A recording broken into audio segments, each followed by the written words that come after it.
안녕하세요. 유튜브 시청자 여러분, 막마또입니다. 이번에 가져온 사건은 일본 히로시마 일가족 실종 사건입니다. 이 사건은 일본 미제 사건 중에서 손꼽히는 사건입니다.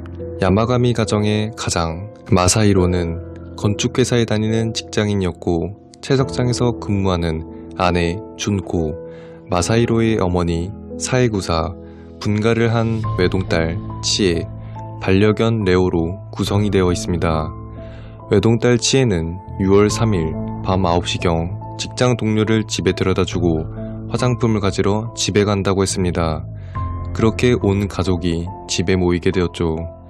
2001년 6월 4일 아내 준코가 근무하는 회사에서 중국 다롄으로 여행을 가기로 한 날이었는데, 여행 가기로 한 당일 연락이 안 되고 집합 장소에 나타나지 않자 이에 걱정이 된 직장 동료가 준코의 집으로 갔습니다. 직장 동료가 준코의 집에 도착하고 그녀를 불러보았지만 이상한 기분을 들게 하는 침묵뿐이었습니다. 수상함을 느낀 직장 동료가 친척에게 연락을 하고, 친척은 경찰에 신고를 하게 됩니다. 신고를 받고 도착한 경찰은 집안에 들어갔는데 마사히로, 준코, 사에구사, 치에, 반려견 레오까지 일가족 모두 사라져 있었습니다. 집을 열고 들어간 경찰들이 수색을 한 결과 이상한 점이 한두 가지가 아니었습니다. 거실 불은 켜져 있었고, 집안에 싸운 흔적이나 침입 흔적은 없었고, 중국 여행을 준비했던 준코의 여행용 가방과 여행 자금이 그대로 있었습니다. 그리고 식탁에는 식사를 하다가 나간 것처럼 그대로 있었고, 잠옷 4벌과 샌들만 사라져 있었습니다. 2001년 6월 3일 밤 11시경 차문이 닫히는 소리를 들었다는 주변 사람의 증언과 현장 상황을 토대로 보자면, 6월 3일 밤 야마가미 가족은 어떠한 이유로 식사를 하다가 갑자기 잠옷 차림과 샌들만 신고 차를 타고 나갔습니다. 거실불이 켜져 있던 것을 보니 그리 멀리 가는 건 아니었겠죠. 아내 준코는 다음날 여행을 가는 날이었기 때문에 더욱 멀리 가지는 않았을 겁니다. 이 가족들의 원한 관계는 전혀 없었습니다. 야마가미 가족은 극히 평범했고, 주변 사람들과의 관계도 매우 원만했습니다. 그리고 금전적 문제 또한 없는 상태였고, 아내 준코는 중국 여행을 즐겁게 기다렸으며, 외동딸 치에는 약혼자와 결혼을 앞두고 있었습니다. 이들은 대체 무엇 때문에 황급히 집을 떠났을까요?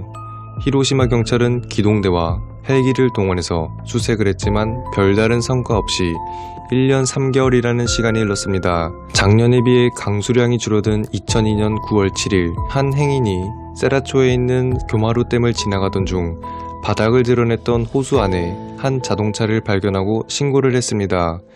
신고를 받고 출동한 경찰이 확인한 결과 1년 전에 실종된 야마가미 가족의 차량이었습니다.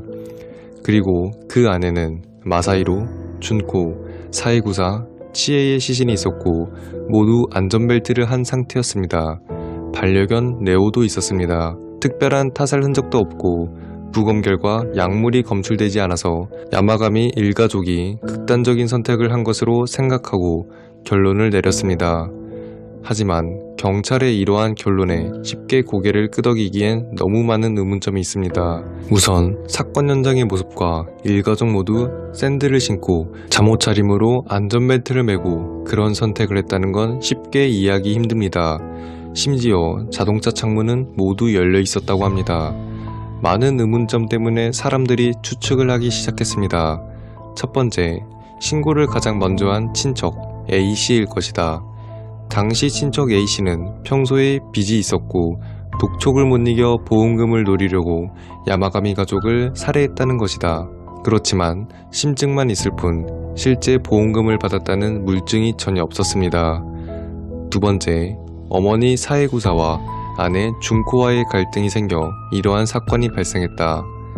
세 번째, 납치를 한 것이 아니냐는 의문도 있었습니다. 하지만 납치를 할 때 강아지까지 데리고 간다는 건 납치할 때 불리하기만 하죠. 낯선 사람이 주인에게 이상한 짓을 하는 순간 바로 짖을 텐데 한밤중에 강아지가 짖기라도 한다면 범행이 발각될 확률이 높고 주변에서 강아지가 짖는 소리를 들었다는 증언도 없었습니다. 그리고 다른 추측은 강아지가 짖지 않는 건 범인이 가족 중 한 명이기 때문이고 범행을 주도한 가족은 강아지를 혼자 남겨두기 불쌍해서 같이 몰고 간 것이 아니냐는 추측이 있었습니다. 여러분들의 생각은 어떤가요? 이 사건으로 인해 소설의 소재가 되기도 하고 짱구는 목말려 극장판 시리즈 태풍을 부르는 영광의 불고기로드 중 한 장면이 이 사건의 모티브가 되기도 했습니다. 식사를 하다가 갑자기 어딘가에 홀려 사라져버린 히로시마 일가족 실종 사건에 대해 알려드렸습니다. 부족하지만 이번 영상도 시청해주셔서 감사합니다. 여러분의 좋아요와 구독은 저에게 큰 힘이 됩니다. 지금까지 망고맛 두부였습니다.